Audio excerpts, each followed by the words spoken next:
Welcome back to Good Morning Boss. Mga boss, para sa ating second interview this day, pag-uusapan natin dahil in line na rin with Women's Month, merong isang event na magaganap sa UP Diliman na related sa advocacy na to. Kaya naman this morning makakasama natin from UP CAP si Reg Bagaforo. Good morning. Good morning po. Kasama rin natin si Sha Santos. Good morning. At si Enzo Relende. Okay, so yung event nyo ay Kakaibig, depiction ng kababaihan sa Epicom Pilipino. So obviously very catchy yung title nyo. So bakit nyo naisipan na gumawa ng ganitong klaseng event? So yun nga, bilang in line with the International Women's Month, hahabol kami dahil patapos na ang March. Ayan, magkakaroon kami ng isang forum para ipakita sa mga Pilipino, especially sa mga pupunta sa aming forum na dati pa man sa mga epikong Pilipino, meron ng role ang mga kababaihan. Hindi katulad ng iniisip ng ilan na dati pa patriarchal na yung lipunan natin. So briefly, ano bang mga meron sa mga epikong Pilipino na nagmamanifest talaga yung role ng kababaihan ever since? So mapapansin natin sa bawat epikong Pilipino yung mga bayani nating nakikita. Meron silang inuuwi ang mga asawa, merong mga mandirigmang babae din, at yung mga pinaglalaban nila ay patungo sa pagliligtas sa mga sa lipunan natin na ginagalawan din naman ng mga kababaihan. At syempre ang mga bayaning ito, pinalaki rin naman ng mga magulang nila, especially ng mga nanay nila. Okay, kailan gaganapin yung event? Gaganapin ito sa March 25. 25? Okay, saan sa gaganapin? Sa PH Palma Hall 207. Palma Hall 207. So para rin sa idea ng lahat ng mga boss natin, no? Ang UP kasi, nag-calendar shift sila, kaya ang classes nila ay until May, kaya tuloy-tuloy pa rin yung activities nila. So sino yung mga gusto ninyong ma-invite ng mga audience dito, Enzo? Inimbitahan namin lahat ng mga mag-aaral ng UP, lalo na yung mga taga-kolehiyo ng Aghampan Lipunan at Filosofia. Bilang yung organisasyon niya namin ay yung UP CAP, na nagsusulong ng pag-aaral ng Aghampan Lipunan at Filosofia ang Pilipino. Okay. Pero this is open to the public as well, aside from other students from UP. Okay, so yan. So pwede pumunta lahat ng mga iba't ibang mga mag-aaral from different universities na interested na malaman yung role ng kababaihan even in the Epicom Filipino. Okay, so during this forum, ano-ano yung mga ine-expect natin na speakers, activities? Ayan, so makakasama natin si Professor Ross Costello para magbigay sa atin ng kaunting paliwanag tungkol dun nga sa ating depiction ng kababaihan sa epikong Pilipino. At magkakaroon din tayo ng open forum para sa mga katanungan ng ating mga audience tungkol sa ano nga ba yung relevance ng mga kababaihan noon, at i-reflect natin yung depiction na yon sa depiction nila ngayong sa kasalukuyang panahon.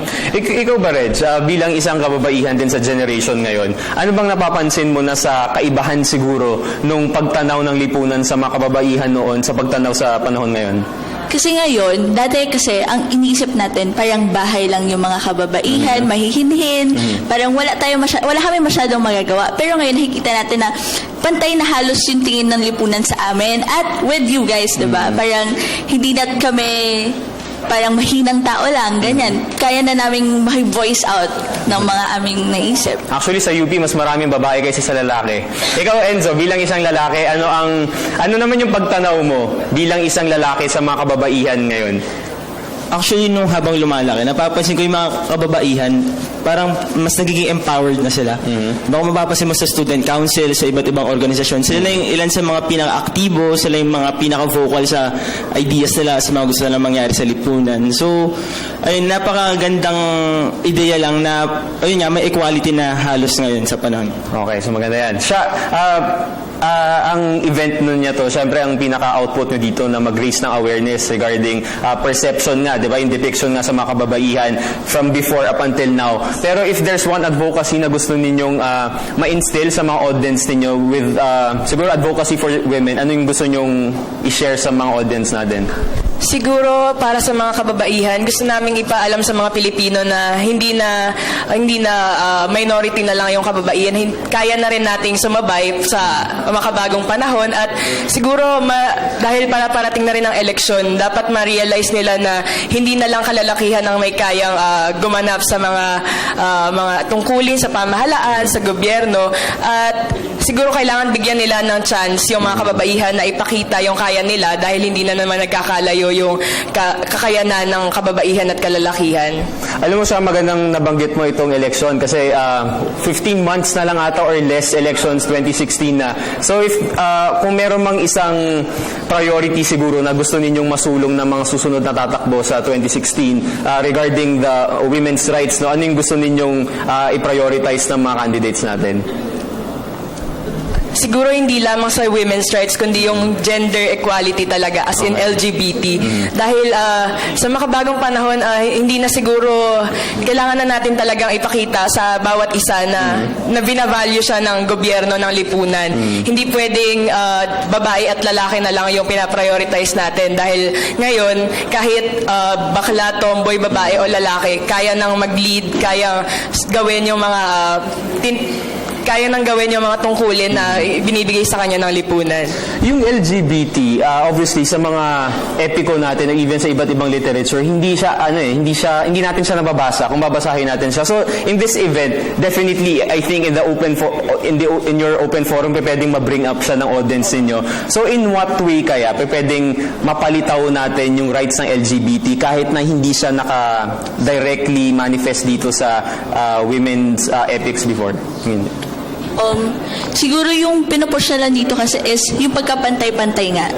Parang makikita dito na hindi lang porket lalaki ay, yun lang, yung depiction dito ay malakas, parang mahisig, ganyan. Parang papantay lahat. Parang mau-open yung tao na, uy, ano pala, pwede kahit sino, ano man, or ano man yung iniisip natin, kahit sino ka, kaya mong makabigay ng tatak sa istorya ng buhay mo at buhay ng ibang tao. Okay, so yan. Napakaganda ng pinaka-message na gusto nyo mangyari dito sa forum na to. And definitely, this March 25, right, sa Palma Hall dyan sa UP Diliman, talaga mas mapapalalim pa itong issue ng women's rights and of course, itong ang pagkapantay-pantay sa lipunan ng lahat ng mga mamamayan. So, Enzo, as we end, please do invite everyone to attend this event. Muli, inaanyayahan namin ang lahat na dumalo sa Marso 25 mula 5:30 ng hapon hanggang alas 7 ng gabi sa Palma Hall 207 para sa Kakai Babe, depiksyon ng kababaihan sa Epicong Pilipino, isang proyekto ng UP CAP. Okay, maraming salamat. Muli, mga boss, kasama natin live dito sa studio ang mga miyembro ng UP CAP. Kasama natin si Reg Bagaforo, si Sha Santos at si Enzo Relende. Maraming salamat sa inyo. At sana pumunta lahat ng mga boss natin sa event ninyo March 25 sa Palma Hall, UP Diliman. Maraming salamat at syempre tuloy-tuloy pa rin po ang ating live discussions. Lahat ng yan sa pagbabalik ng Good Morning po. Thank you.